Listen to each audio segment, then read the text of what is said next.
Hello, in this training video, we will cover how to add a new patient and how to fill out their demographics page. When you first log into Revolution EHR, you'll want to select the patient module in the upper left-hand corner. You will then select this plus icon to add a patient. Personal details are the first slider for you to complete. You will notice that some of the options have a red asterisk next to them. These must be completed to create your patient. You will fill out your provider. You will do the first and last name. You'll choose the location that the patient will be seen at.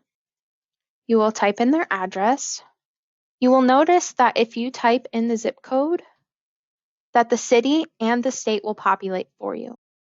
In the other information column, the date of birth and the sex are a requirement.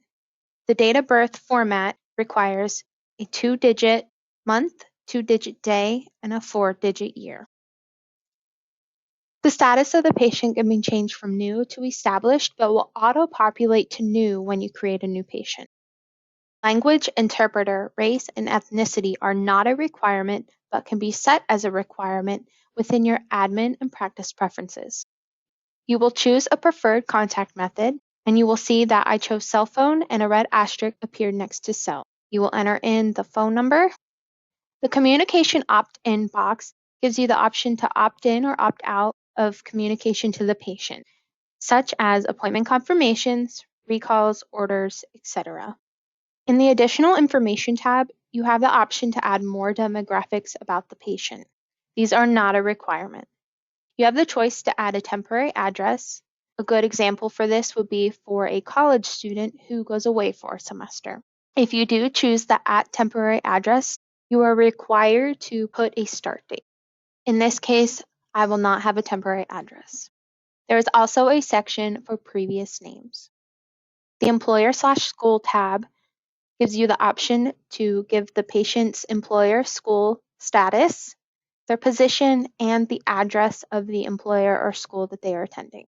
This is not a requirement, but can also be changed under admin practice preferences to be a requirement. Under referral information, the referral date auto-populates to the day you create the chart.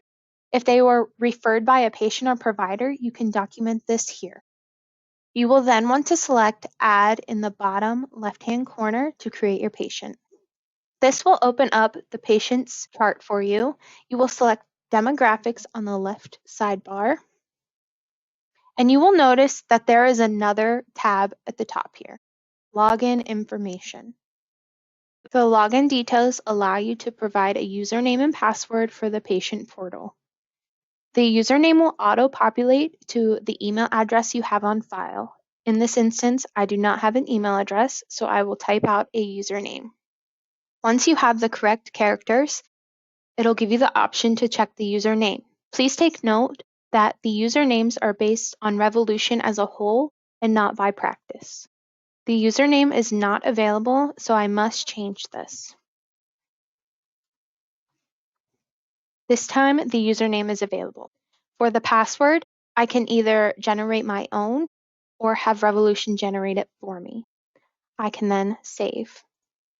This concludes our video on how to add a patient and how to edit their demographics. Please remember to use our knowledge base or contact support if you have any additional questions. Thank you.